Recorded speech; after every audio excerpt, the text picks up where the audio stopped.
So that leads into what we're talking about today, is really focusing in on confidence and the mindset piece of saboteur. Because how many times I've seen people sabotage something that they want to do, that they really get it, they're really excited about, because they're worried that it has to be perfect. And if it's not perfect, which is completely impossible anyways, they don't do it. And it is such a disservice to you and to the people who are waiting to be helped by you, impacted by you, served by you, to think that these people are going to care about things like typos. Or yesterday, the whole recording disappeared. It was 22 seconds long.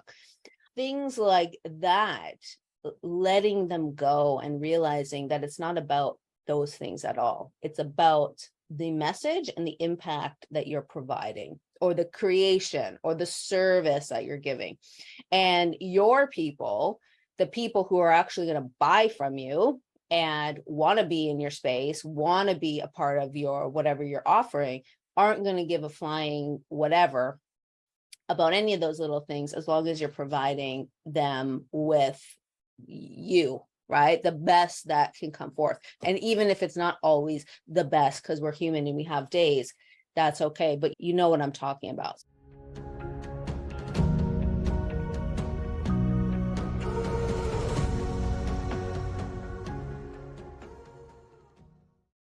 Let's get started. Okay, so let's get started then. Awesome. Let's get started. Okay. So I'm going to recap a little bit about yesterday. And this is just a quick recap of, if you were able to be on live, fantastic. Unfortunately, again, like I said, the recording just disappeared or whatever. So if you were able to watch the recap that I did, this is what it is. If we can summarize it, yesterday was all about integrating our saboteur, so we're not villainizing or saying things to ourselves. Why am I like this? Or why can't I just get my what together? Why can't I offer this thing or sell this thing or put this thing together or finally do this thing? Because what that does is it creates resistance, right? So we're going to have our saboteur here. And this is our dream goal here, right? So this is the impact. This is the freedom, the community, that if you want to create a community, whatever creation you want to do, this is your dream here, or this is what you're creating. Part of me doesn't even like that word dream. I know it's used a lot in personal development worlds. I feel like when we use that, we're shooting into something that we don't believe is actually possible. So we're like, it's my dream. How about we change it to, this is what you're actually creating. And this is you. Okay, we'll put a face on it, because someone was saying yesterday, oh, I want a face on the person. So we have a face on the person. We're not putting a face on the saboteur, because the saboteur is not a person, it's an archetype. And we are going to, so this is when we are villainizing the saboteur. It's like we're shooting this energy towards it, right? We're putting all this energy, we're putting all this emphasis, we're putting our focus on either what's not going right, or what we don't like about something, or what could go wrong. And we're just putting all this energy. And what happens is the saboteur, we're just going to grow his hair like this, okay? Like, it just gets bigger and bigger and bigger.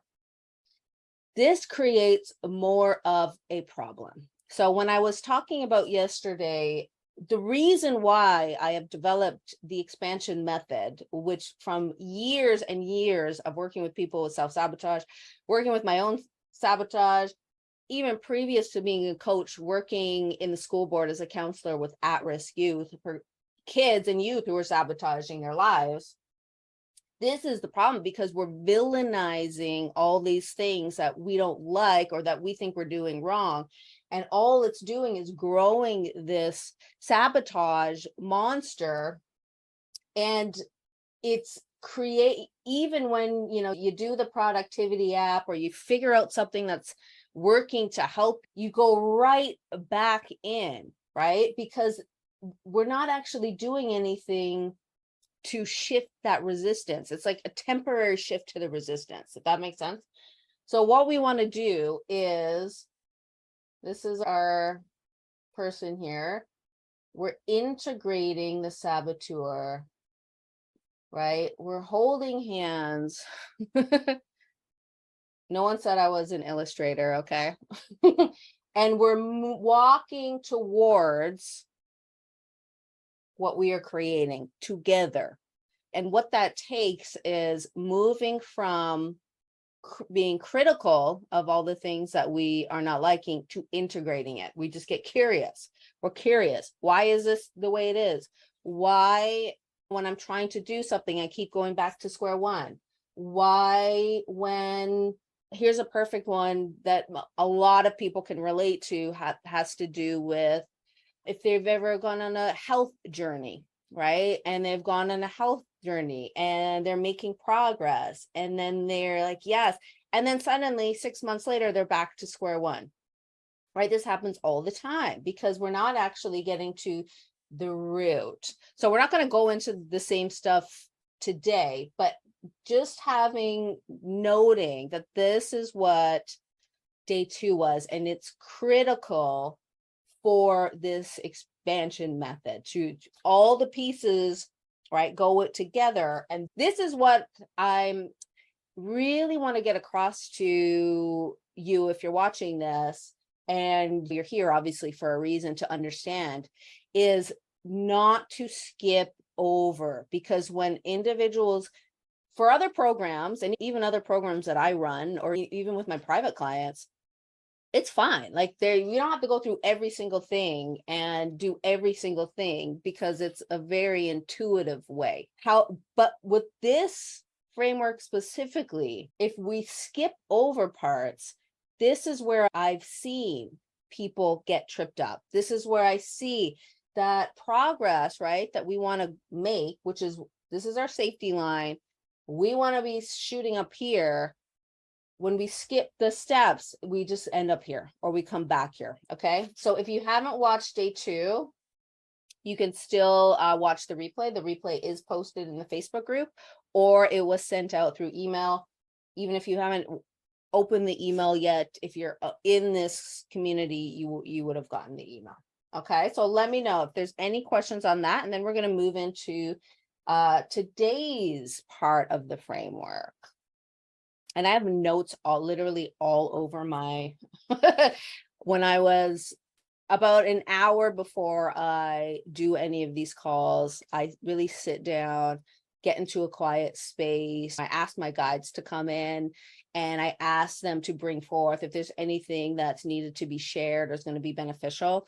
And sometimes stuff just comes in and it's completely random and off base. So I have sticky notes everywhere.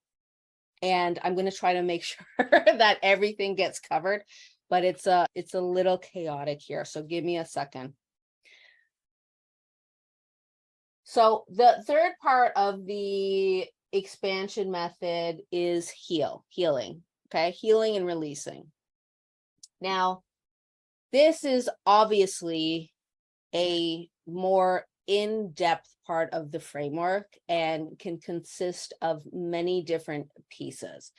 If I was to go through all of the pieces, we would be here for a week and your head would be spinning and you'd be over it.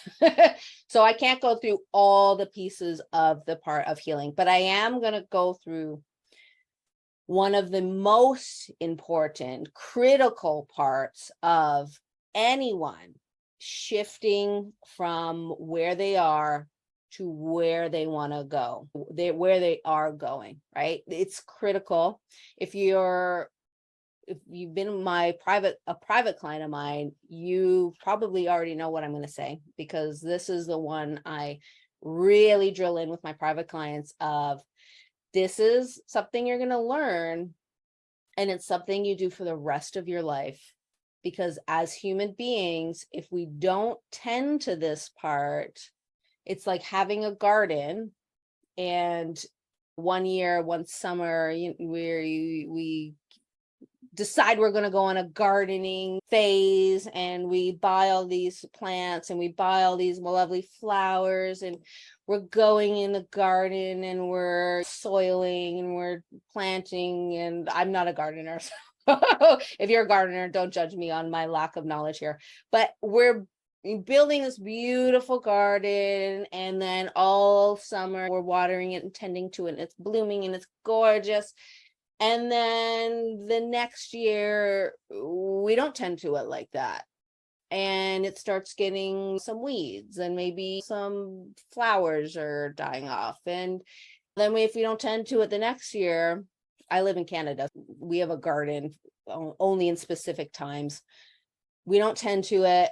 And then it has more weeds and it has more stuff. And then if we don't actually tend to it, like 5 years later, it's completely how it was previously. So this is why we're going to be really getting into the mindset, the neuroplasticity of change and healing, and why it's critical that you look at this part as you would look at, you never think that if I went running one time that I'd be able to maintain my perfect run or whatever it is. Of course not. We know that we need to keep going. Keep doing it, keep training. However, when it comes to this work, it's so easy to just forget. Or you do it, you go really hardcore for a couple months or even a couple weeks, and then it just fizzles out, right? This is human nature. That's fine. There's no judgment. But it's so important that it's like getting into this routine of, I'm going to treat this work like I'm going to treat my body. I know I have to be consistent with my body or else things happen. Same thing with our mind, right? So we're going to talk about the healing, the confidence, what it means when we are really shifting into a place in our business where we are whatever image you have of yourself. And if you don't have an image for yourself, I think actually we might touch on that on day 5, like really visualizing and putting in that identity we're crafting. But it is so important if you have a vision that you want to impact a lot of people, and you want to be doing work that is meaningful to you, maybe you want to build a community. And if you're here, let me know things that you want to create. How do you heal? How does it require therapy? Therapy is definitely an avenue that you can go down. Healing encompasses many different modalities and different things you can do. I'm going to be sharing with you today. So in my program, the Liberation Key Accelerator, we have a whole module, I call it a key, on healing. So there is some of the best healing practices I know of is in that program. But it doesn't encompass every single healing modality on the face of the planet. So for healing, what I'm sharing with you today is a piece I personally found that if it's not included in the healing, it never gets to the place that it needs to. For instance, I'll have clients who have gone through therapy, and I think therapy is amazing. I think there's amazing therapists. I think there's not so great therapists out there. There's amazing coaches. There's not so great coaches.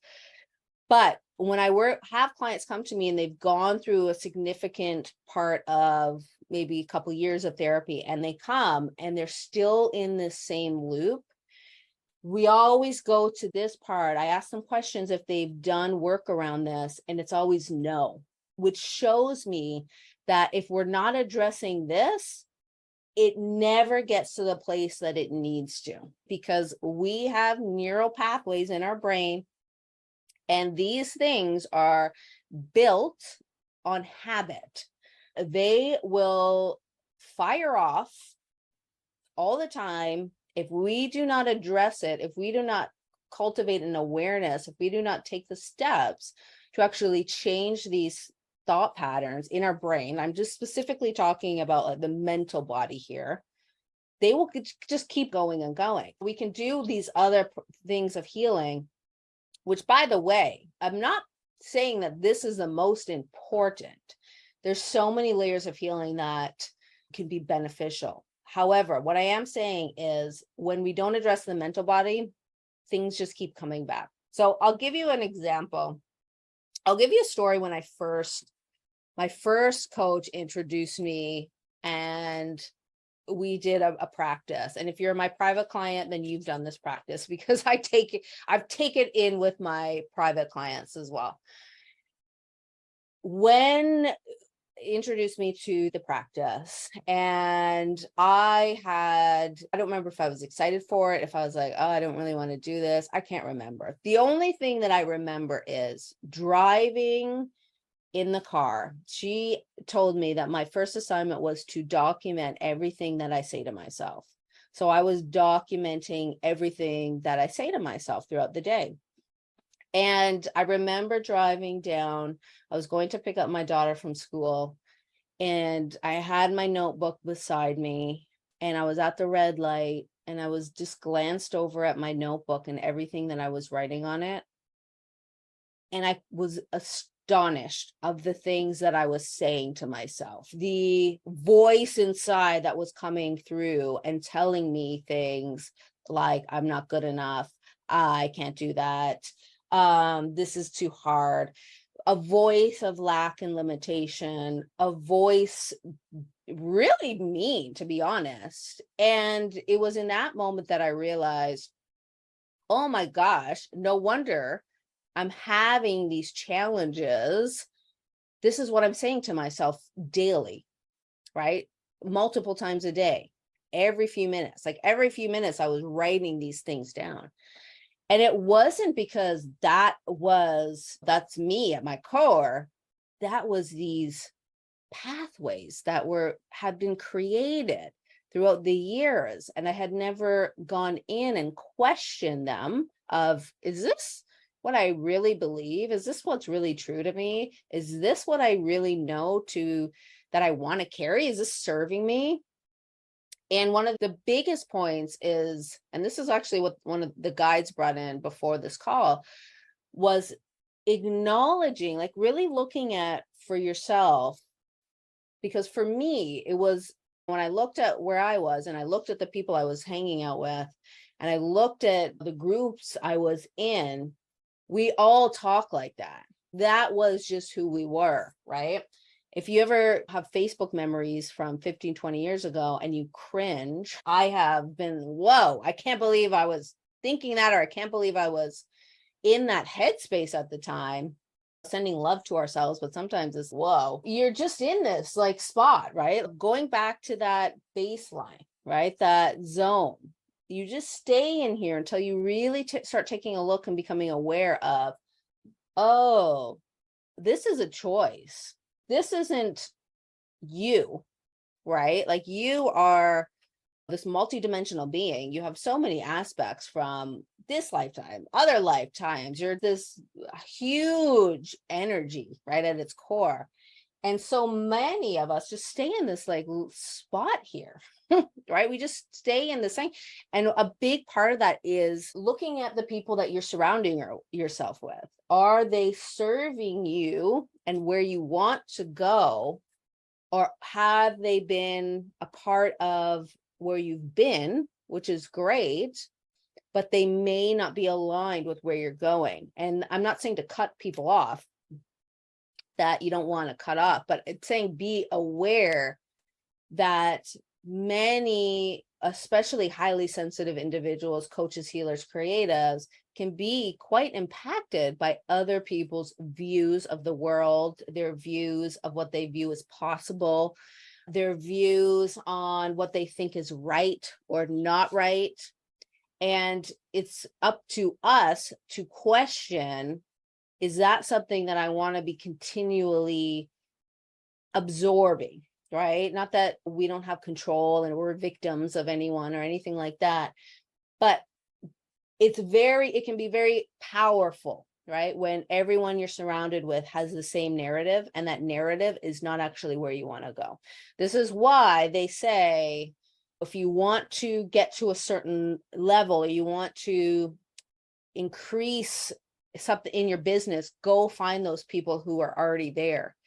Because being around those people and hearing what they say, hearing their belief systems, you don't even have to really try. It just happens. Like, I remember going to my first event with individuals who had businesses that were where I wanted to take my business. And I remember being in the room, and when I first walked into that space, felt really awkward, for one, because I'm an introvert. Felt really, should I be here? That lasted for a while, and then I got comfortable. But when I left that place, it was such a massive expansion. It was going from a 4 or a 5 to a 20. And it was something that I had never felt before. And it's hard to even put words on it because it is quite energetic.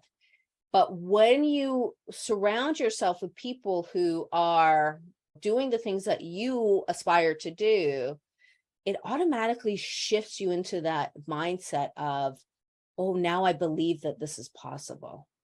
And that's the key, because one of the biggest things that is holding anyone back is the belief that they don't think it's possible for them. It might be possible for other people, but it's not possible for them. And that is the key. That is what holds so many back. And that's what feeds the saboteur. It just feeds it, right? I'm not even sure where I started with that, but the mental space and our belief systems and our thought patterns, if we don't become aware of the limitations that are going on, and we don't take the steps needed to change those limitations, we keep staying here, right? Because we don't believe it's possible. Our confidence is affected, and we don't take the actions needed to actually make growth happen.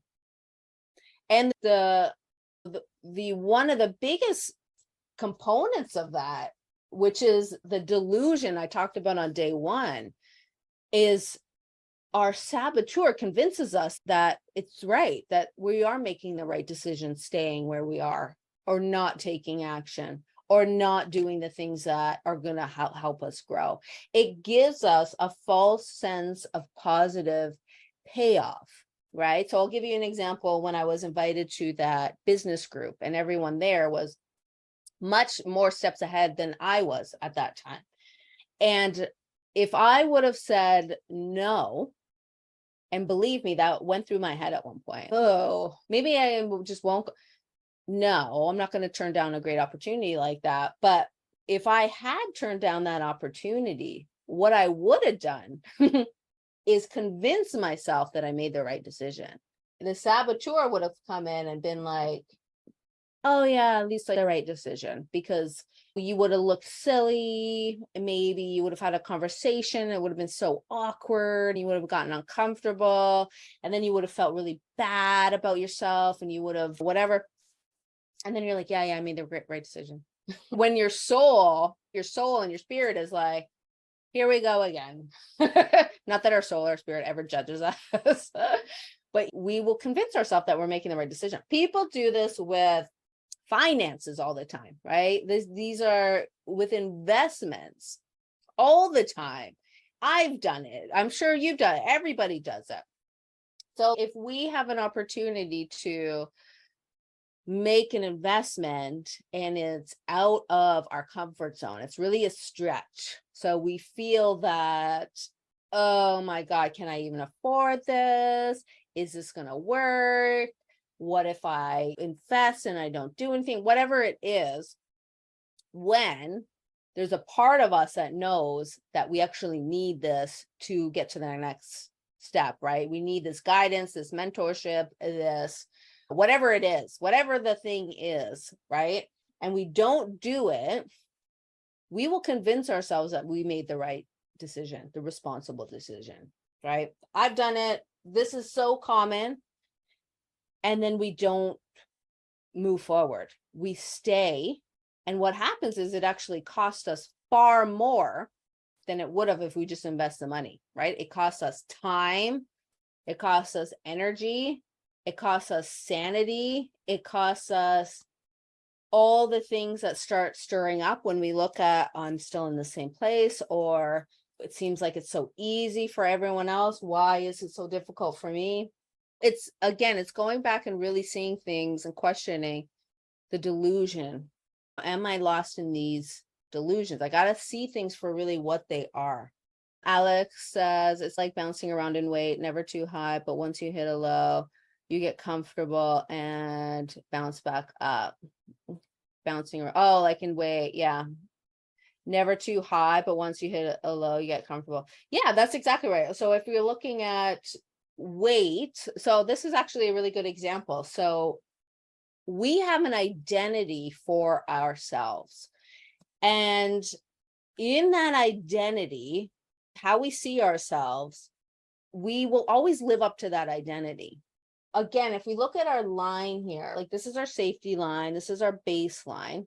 We can go, like we'll go here or we'll go here, like we can go up and down. It's not unnecessarily like a just static thing right here, but we have our thing. So if we're looking at, let's say, I'll use myself as an example. So for myself, when I really start focusing on working out, and I usually, let's say my weight is around here. And if I'm not focused so much on, I used to run marathons and weight train and do things like that, then I might go up here. And that's like my comfort zone. But if I go anywhere lower than this, it doesn't really feel like me, right? And I'll bring myself back up here. Or if I go higher, I'm like, oh, I'm not feeling like myself, and I'll bring myself down. So I'm hovering around these, but I'm never going past it, right? Unless I make a huge, massive identity shift. And we're going to get more into the identity shifting either tomorrow or Friday, because it is the key to everything. When we shift our identity, and shifting our identity is shifting our beliefs in who we are, how we want to show up, who we're choosing to be. We shift everything. And I have so many stories. This is actually one of my zones where I know if something matters to me, all I do, I can shift into that identity. I can shift, anyone can shift, not just me. But I've done it multiple times to know that all it takes is living, breathing, like immediate shift. You can immediately shift. It's who is that identity that I need to be? What are the decisions I'm making as that person? What are the actions that person takes? How do they look? How do they dress? How do they speak? How do they move? I'll give you that. I might tell you my marathon story then tomorrow, which is I tell often, and it's funny to me because it was such an experience, an empowering experience. It'll explain to you that power in, you just have to make a decision. If you're not, I know it's not always that easy. And that's why we have a system here, right? To take you through, to make it easier and I believe anyone can go through, and no matter where they're starting from. But at the core, let's say that you wanted to quantum leap, it really goes into, I'm shifting, I'm becoming that person today. And who is that person? And it's really mapping out, regardless, even if you can shift instantly, it's a really powerful exercise to look at what is it that I really desire. So if I'm desiring a business that provides me with the freedom that I want to do what I want when I want, it provides me with community, creative, like I can be creative, I can be in that energy, or I can serve people, I can help, I can use my healing gifts and abilities, I can feel at home, I can be myself, I can express myself fully. Who is that person that's already doing that? Because not to get too quantum fieldy here, but that person already exists, right? That person already exists. You don't need to become that person. You need to just shift into that person. That's it. Like you can just literally just shift in, but it's who is that person? And the place that most people get stuck is the action steps and the behaviors. They stop themselves from taking the action steps and the behaviors because the saboteur comes in and is, no, I don't think this is a good idea. Or we can even call it your ego will come in, no, I don't think we're ready for this. And then again, we just go back into the whole safety. And that's okay. Nobody says you need to shift completely identities tomorrow if that's not something that you're comfortable with. It's a possibility, but it's also getting clear on how much is it costing me staying where I am, because as human beings, we tolerate way more than we need to be tolerating. And a toleration is really you setting a standard for yourself of, this is what I believe I'm worth, right? This is what I believe I deserve, or this is what I believe I'm worth. And there's a lot of people who have a belief system. Me, going back to, if you were here for day one of my story, when graduating high school and looking at my options, didn't have a lot of adult guidance, and thinking that the only thing that I could do was go into the adult entertainment world. That's the only thing I thought I could give to the world, which is because of where my mind was at that time. So this is what we have to address, is these neuro pathways, these belief systems, these old programs that are old, and they're great. They served a purpose for us. We don't have to villainize them or think that they are a bad thing. They're fantastic. How are we going to be coaches, healers, and creatives if we don't have a story? If we don't have a story that has something where we've overcome or we've moved through, then anything that we're going to be doing and teaching is very surface level. So when I worked at the school board, when I worked with at-risk youth, there was a lot of individuals in the program who had amazing intentions, right? They really wanted to help these kids, but because they really didn't have a at-risk history, so they really didn't have that background, they really couldn't connect with these kids. They connected with them at a surface level, but they couldn't really deeply connect with them because they couldn't relate. That's exactly why, as a coach, healer, or creative, and you have these things, we don't want to villainize it or shame ourselves for it or feel like there was something that was wrong or defective with us. We actually want to see it from a place of empowerment and see it as, this is what is going to make my messaging, my story, my impact with individuals, or what I'm bringing into the world that much more impactful, that much more, have that much more depth.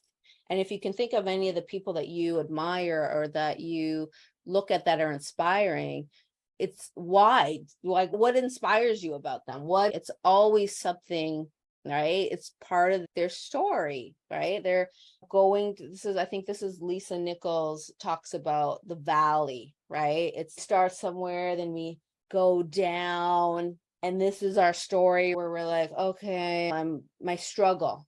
And then it's the rise. And through that story, that's the inspiration that people connect with. You got to have that value. If it was just straight, which seems like a great like life, which I'm sure it is. I do believe that there's people that come into this life who come in for a real easy life. That's what their soul planned. That's what they have. And it's just that easy. However, I'm sure in many lifetimes it wasn't that case. But it seems, yeah, I would just want to have a easy, straight thing to my destination. I don't think we'd actually want that. I think we would get very bored, right? It seems like a great idea, but all these things that we've gone through create so much depth for us. So let me just check my notes. I want to see if there's anything that I wrote down that I want to make sure that we are covering. Oh, this is a big one. So why it's so important to have the awareness around our thoughts. And I'll give you the actual strategy to start becoming more aware. So again, the full breakdown is in my program, the Liberation Key Accelerator. I'm not going to go too much into depth with that today.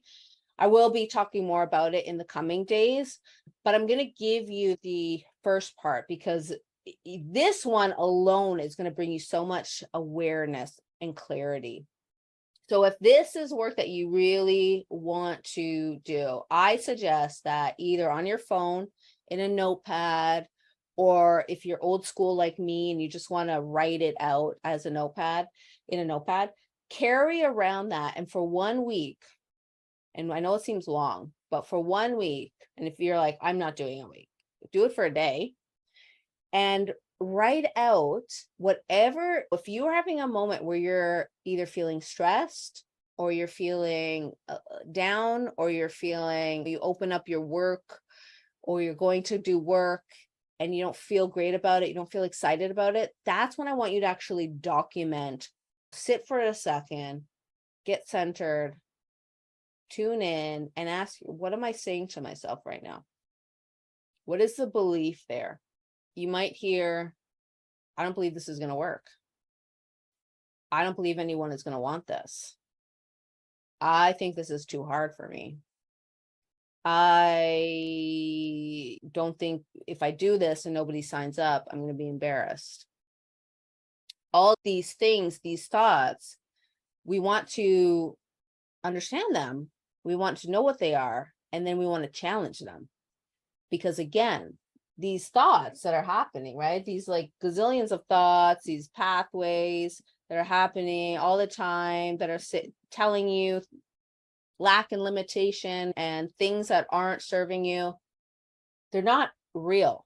They're not you. They're real in a sense where you're experiencing them, but they're not the whole of you at all whatsoever. They're not even close. They are like, if you're looking at planet Earth in the entire universe, right? We are the entire universe. And these things aren't even Earth. They're not even the size of Earth. We got to challenge them. That is the first step, is becoming aware of these thoughts and starting to really dig in and say, how do I know that nobody's going to want this? How do I know that nobody's going to, that this isn't going to change someone's life radically? Whether it's a healing service, a coaching program, or some kind of creative product, service, whatever it is. How do I know that this isn't going to absolutely radically change someone's life, give them the breakthrough that they have been needing for years? How do I know that this isn't going to hit the market and take off like wildfire? But we listen to our saboteur and we don't do it. And then our saboteur says is, oh, I think we need to do this over here instead. I think we need to do this over here. This is the priority right now.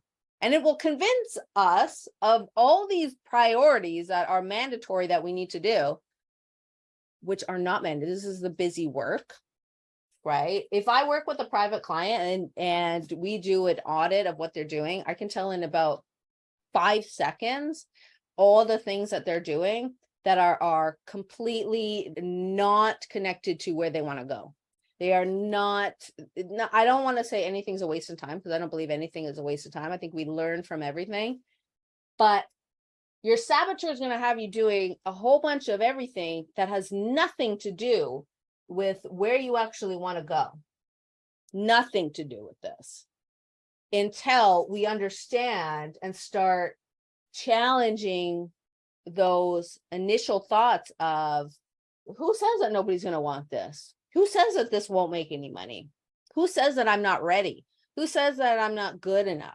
Who says that I don't have the skills or abilities or whatever else is going on in your mind, right? In your thought patterns. All it takes is one person at one time. I tell this story as well. You might have heard it before. When I was in grade 2, and I really don't, reasons I got into the school board when I was working with at-risk youth was because I don't like how they do a lot of things. It works for a lot of kids, but there's a group of kids that it creates a lot of harm to, and those are my clients that come to me now.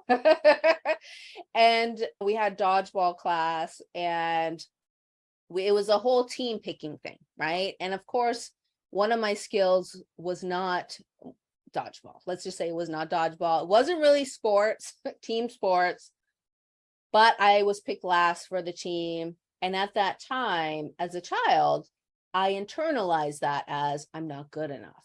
Right? I'm just not good enough. Not that I'm not the best at dodgeball, but I have all these other skills and I have all these other talents. And if it was a writing contest, then I'd be first pick, right?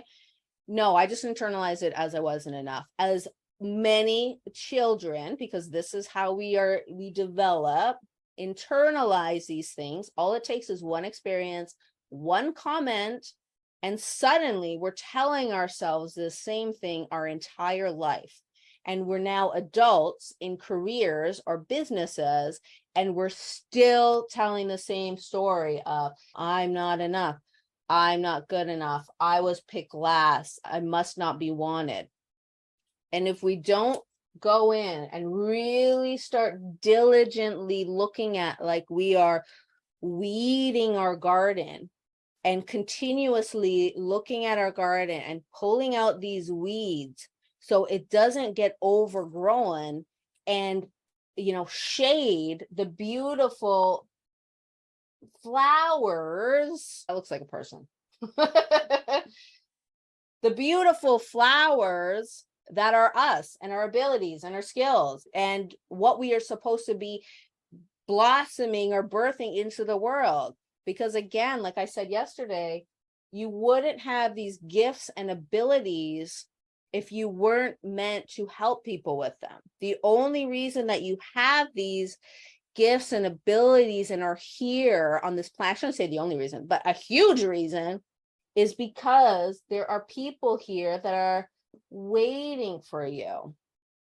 They're waiting for you. Right? So when we have all these stories in our mind and they're saying that are affecting our confidence, we have to go in and start challenging them diligently. Okay.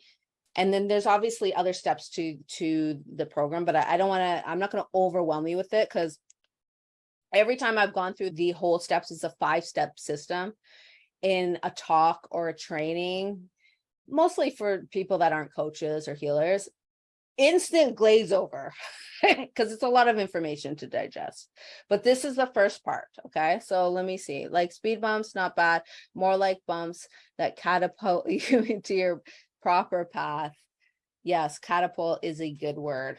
Okay. All right. So let me know if you have any questions on this part. Again, the expansion method, the first step is the awareness pieces. We have to have radical awareness, or we're just living in delusion. We're not actually being present around what's happening. The second step of the expansion method is the healing of the stories from the mental body, the physical body, the spiritual body, right? And the energetic body, like we are healing all parts of us, right? And I was thinking I may do this. I'm not gonna say for sure that I will. I'm gonna feel into intuitively what it feels like. I may do a healing session on the weekend where I'm going to call in the guides and we're going to do a guided healing. I'll be giving you more information if I decide to do that. I don't know if there'll be a recording for it. I may only be doing it live. So I'll give more information around that, but I may add that into the 5 days. So we're going to wrap up today. Let me know if you have any questions. Let me make sure that I got everything with my gazillion notes here that are sprawled out. All right, I think we touched on everything. So we're going to go into VIP right now. If you haven't joined VIP and you still like, I did post the link below. I did have a question come in for VIP around, and this is such a big one for even when I was taking note, the Facebook group. And if you join the Facebook group, then you'll notice that I asked you some questions at the beginning. And this is also beneficial if you're a coach or a healer or a creative and you have a service business. Having a group like this and running, let's say, a challenge or an offer and having people answer questions, this is what gives you real powerful feedback on where people are and what they need, right? Where they are, what they need, what they're looking for. So that's the reason that I ask those questions, because it's really easy for us to assume things, but when we actually get the data, then we can give people what they need, right? Perfect. And thank you so much for coming and joining live. Appreciate you. So we're going to go in and I'm going to be going over some tidbits around the niche. Got some questions around niche. And there was an analogy that came through that I think is going to be really beneficial and fun to share. So anyways, we're going to into VIP in about 10 minutes. Thank you for joining. And tomorrow, what are we doing tomorrow? Tomorrow is a really important part. They're all important. Like I said, every piece is important because if we don't tackle every single piece, there is a gap. And the gap is the problem because the gap keeps people going back and having to do it over again. So tomorrow, what we're going to cover is really looking at how to maintain the results. So if we look at, let's say we go to we'll use our fitness analogy again. So if we get to a certain point and we've healed the root, we have done the work to do the actual core, which is critical. But then how do we maintain those results? Because a lot of what we do is habitual. And if we don't change the habitual patterns that have to do with the saboteur, it brings us back. This is why a lot of people never actually shift and grow out of where they are. They just hover around that safety line. All right, I'm going to jump in. Alex. Thank you for showing up live.